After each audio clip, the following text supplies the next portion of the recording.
What I'm about to tell you may completely change the way you look at your blood sugar every single morning.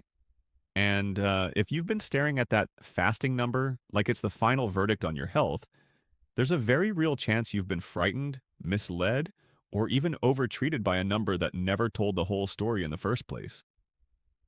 I've seen seniors panic over a fasting blood sugar of 132, skip meals, double down on fasting, and push themselves into weakness, shaking, dizziness, and dangerous low blood sugar. I've also seen others feel safe because their morning number looked decent while their blood sugar was quietly climbing the rest of the day. I'm Dr. Michael Joel, and I need you to stay with me because this topic is far more dangerous than most people realize. Please subscribe today for simple senior health guidance that protects your heart, mind, and independence with every video I share. Here's the uncomfortable truth. Not every doctor is wrong about diabetes, but many are absolutely wrong about what fasting blood sugar means, how much importance it deserves, and whether fasting longer is actually helping someone over 60. If your doctor is focused on one morning number, while ignoring what happens overnight, after meals, during stress, during poor sleep, and during long fasting windows, you may be getting advice that sounds clean, simple, and completely backwards for your body. And here's what makes this so serious. Blood sugar is not a fixed scoreboard frozen in place while you sleep. It is a moving target influenced by hormones, liver activity, stress, sleep, hydration, medications, infection, pain, and what you ate the night before. Yet so many older adults are told to judge themselves by one number taken before breakfast. That's it. One number, one moment, one snapshot. And that snapshot can be so misleading that it can push a senior toward medication changes, extreme fasting, skipped meals, and fear-based habits that make blood sugar control worse, not better. By the end of this video, you're going to understand exactly where the confusion begins and what number actually deserves your attention. Let me start with Sharon in Columbus, Ohio, because her story reveals truth number 9. Sharon was 71, organized, disciplined, and serious about doing everything right. Every morning at 6:15, she checked her fasting blood sugar before coffee, before breakfast, before even opening the curtains. And for 2 weeks, her number hovered around 126 to 134. She was devastated. She thought she was failing. So she started eating less and less at dinner, then skipping breakfast entirely, then stretching her fasting window longer because she believed the problem had to be too much food.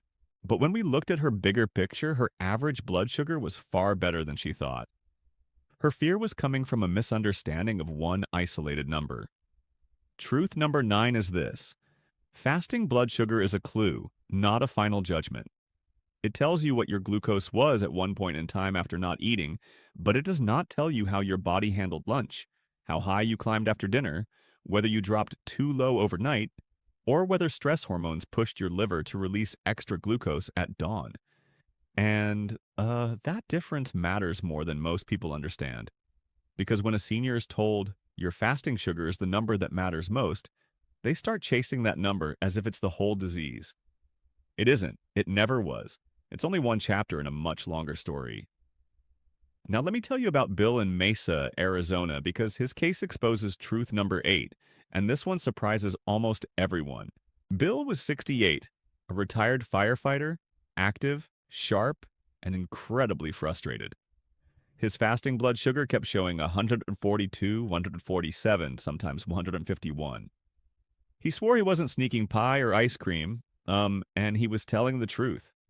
He would eat an early dinner, take a short walk, go to bed on time, and wake up with a number that looked worse than the night before. So his first reaction was the same reaction I hear from seniors all across America. I must need to eat less. But eating less was not his problem. Morning hormones were. Truth number 8 is the dawn phenomenon, and it is one of the biggest reasons your doctor can be wrong if they only look at fasting glucose. In the early morning hours, your body releases hormones that help wake you up. Those hormones signal your liver to send glucose into the bloodstream, so your body has fuel for the day. In someone without diabetes, the pancreas usually handles that smoothly. In someone with insulin resistance or diabetes, That morning release can leave the fasting number higher, even if dinner was fine and even if you did nothing wrong.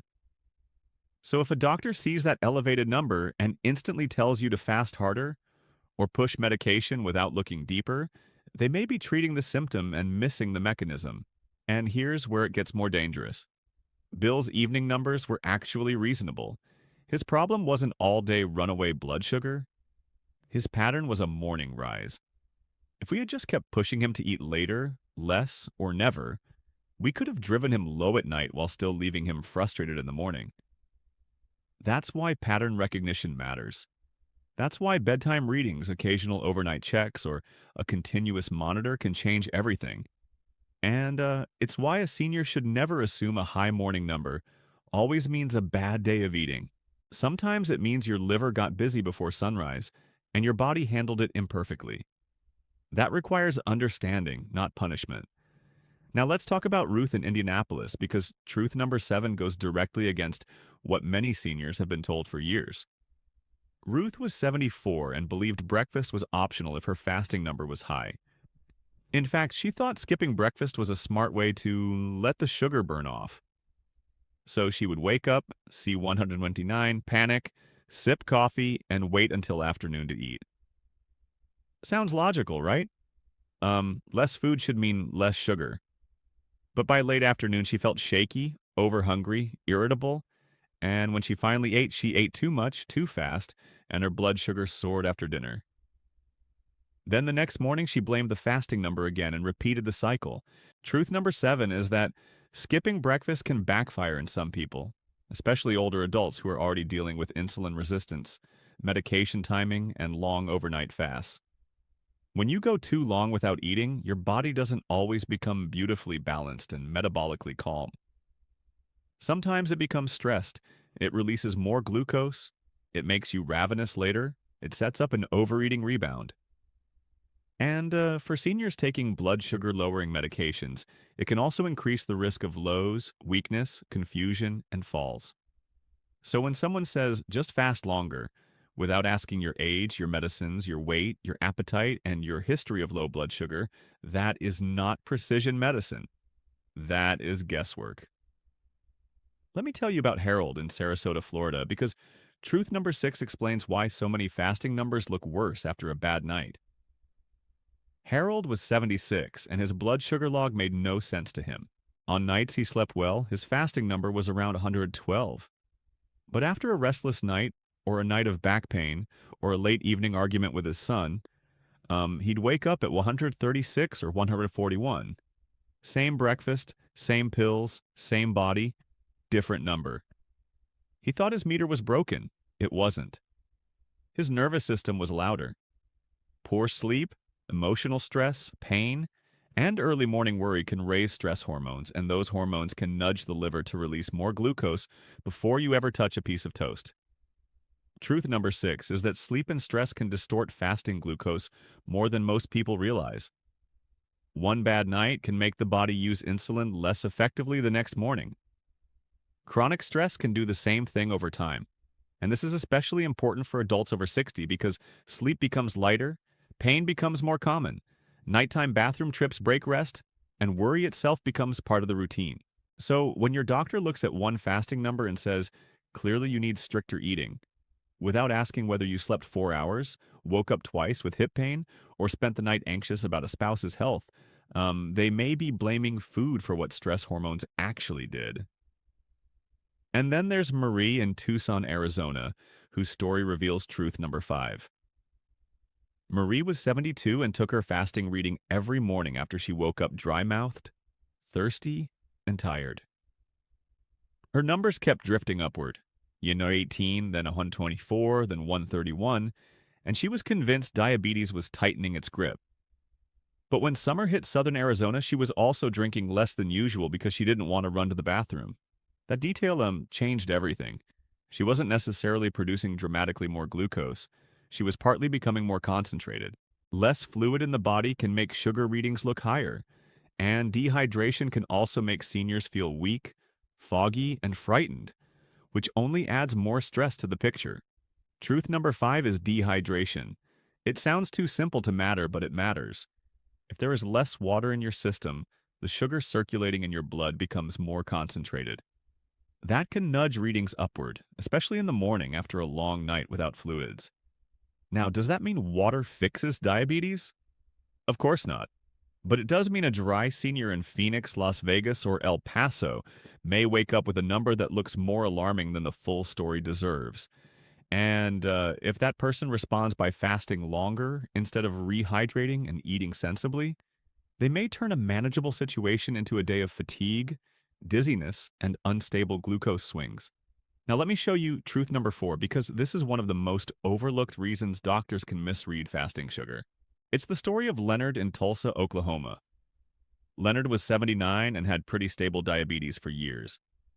Then he got bronchitis, he lost his appetite, stayed home, and noticed his fasting sugars shooting up even though he was eating less. That completely confused him. How can sugar be higher if I'm barely eating? He asked me. The answer had nothing to do with dessert and everything to do with illness. When the body is sick, it releases stress-related hormones to help fight the illness. Those hormones can drive blood sugar up even while appetite is down. And here's the critical lesson.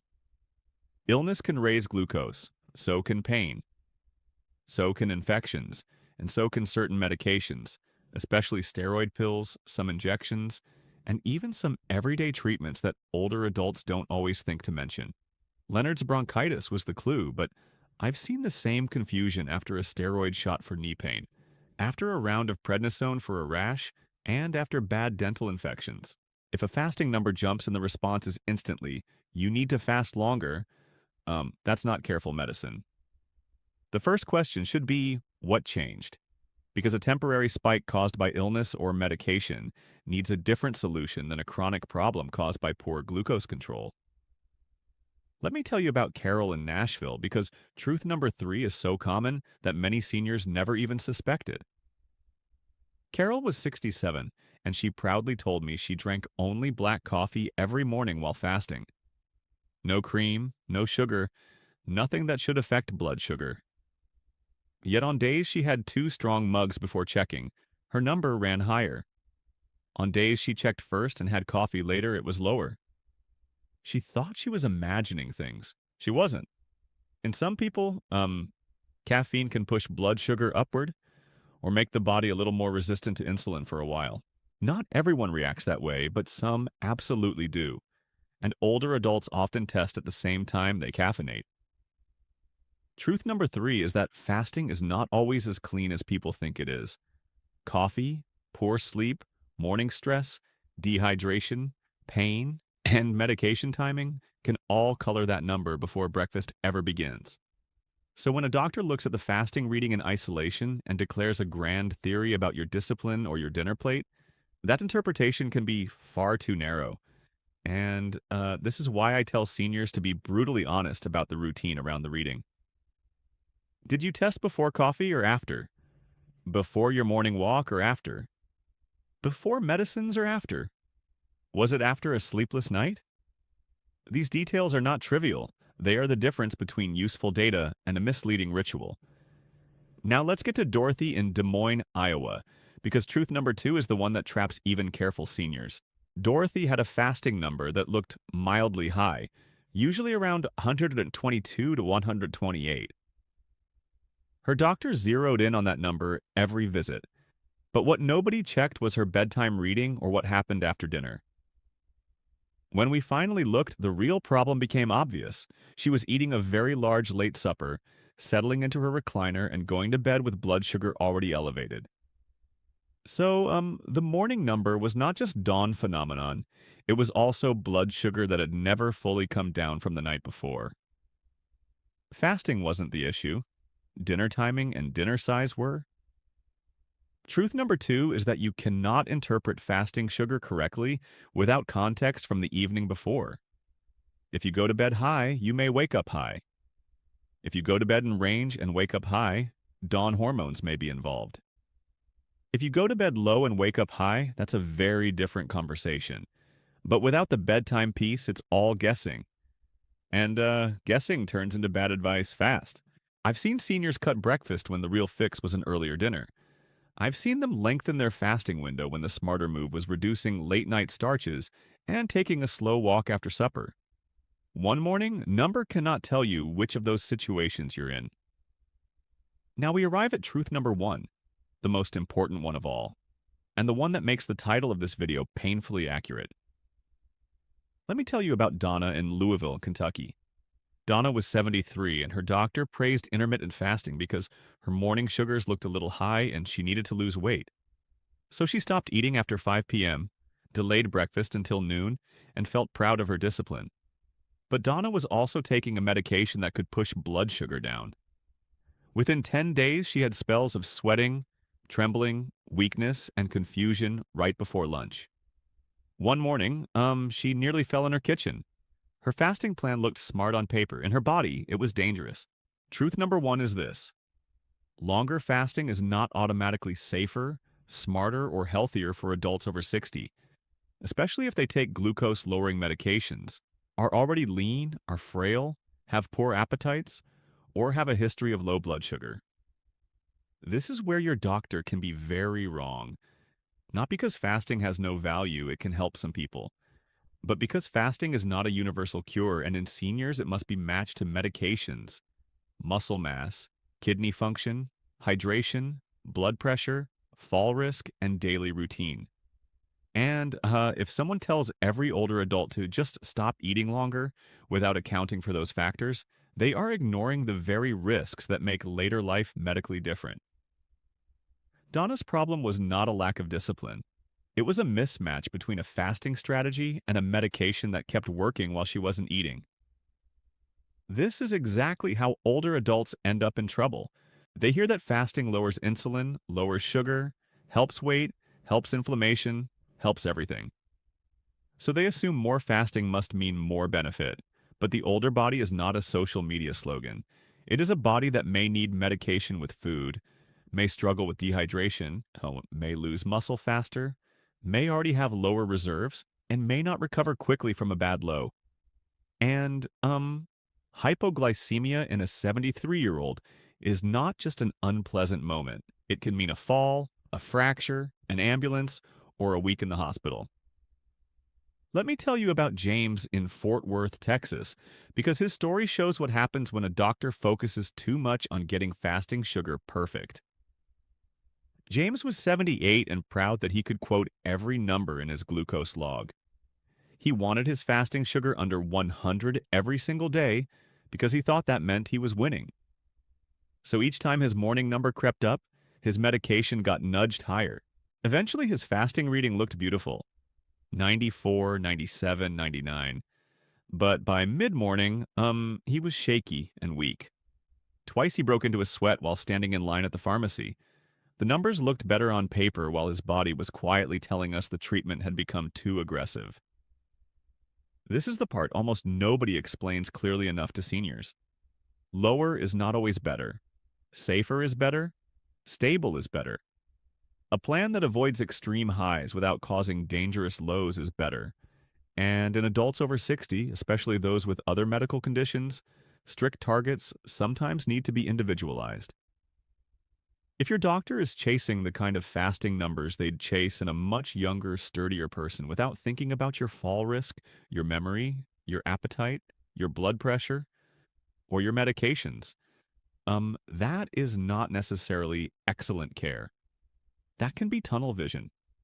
Because the danger of blood sugar treatment is not only the high numbers, it is also the harm caused by pushing too hard. Now let me introduce Evelyn from Grand Rapids, Michigan, because her case exposes another major misunderstanding.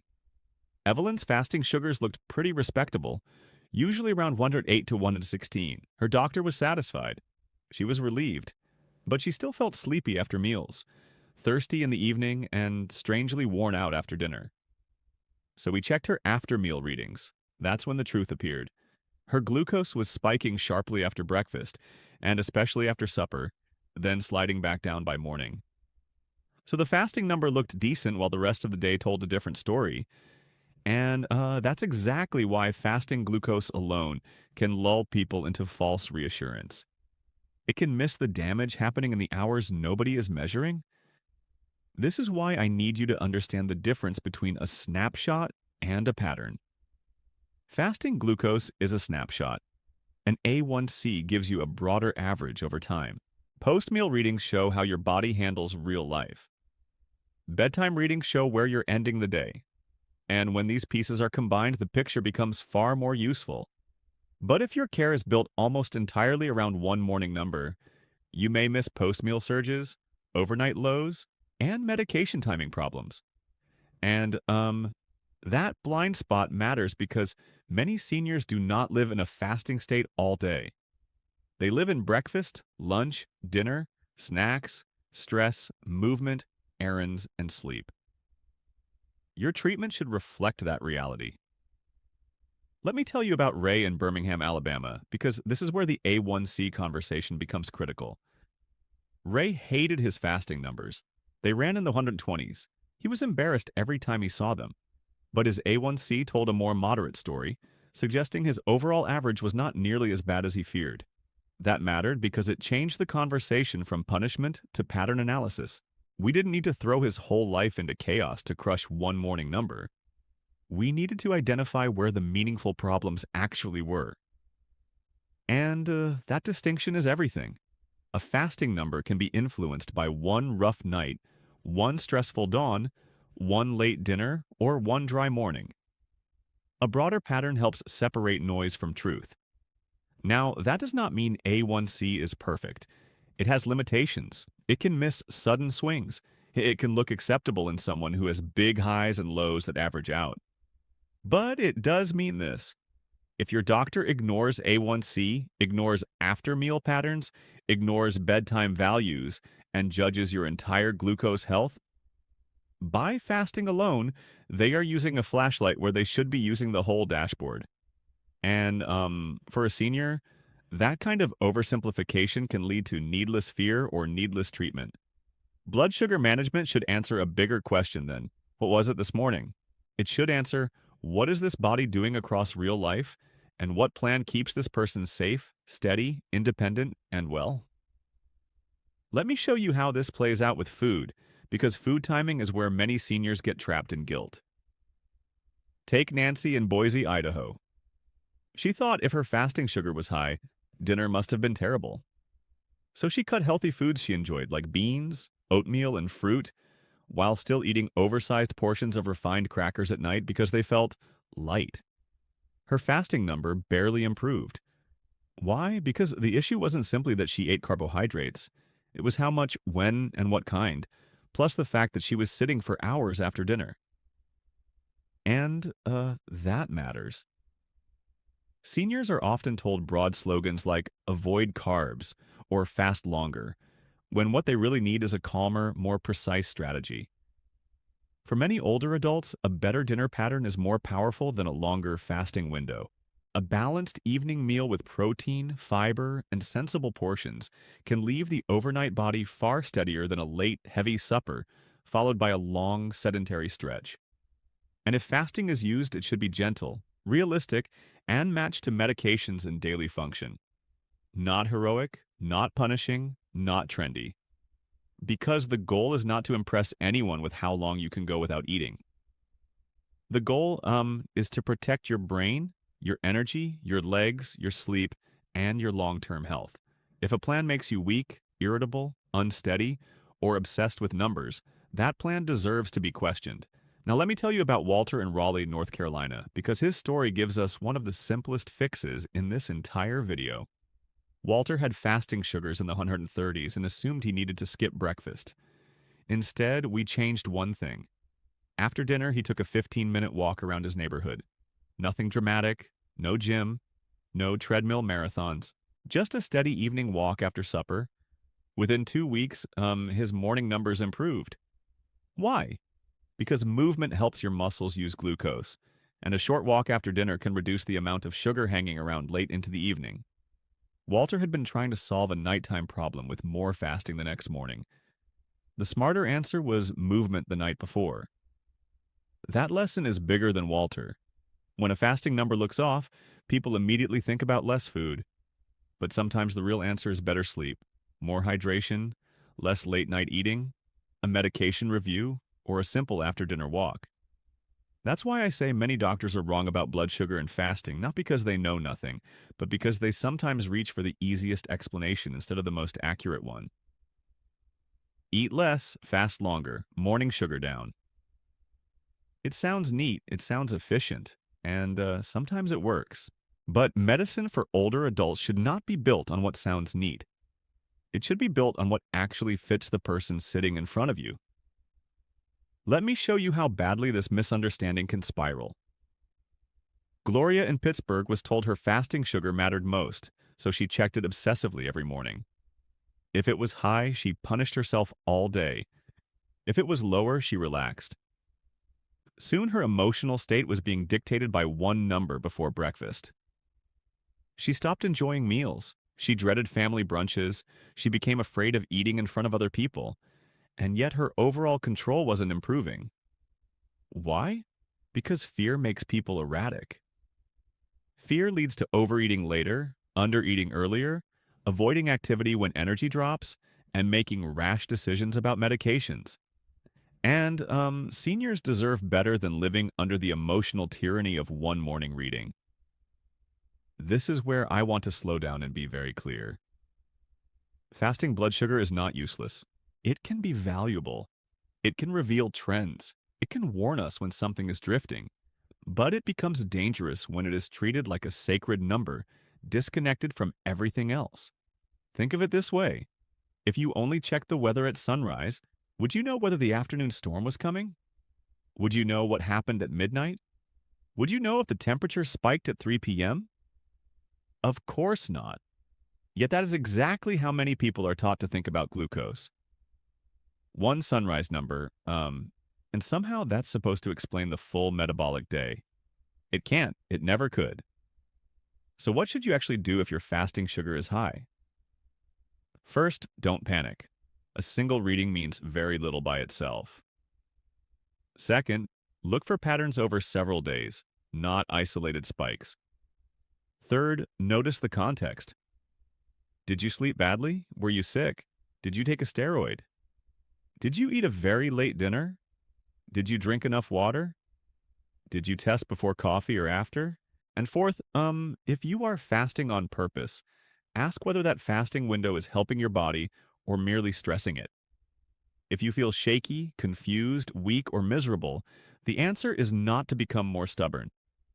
The answer is to become more precise.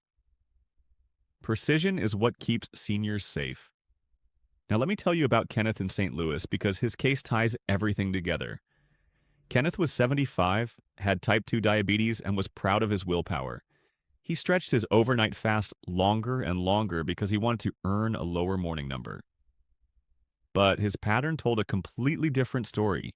He went to bed a bit high, woke up mildly high, delayed eating until noon, got irritable and lightheaded by late morning, then overate at lunch and climbed even higher afterward.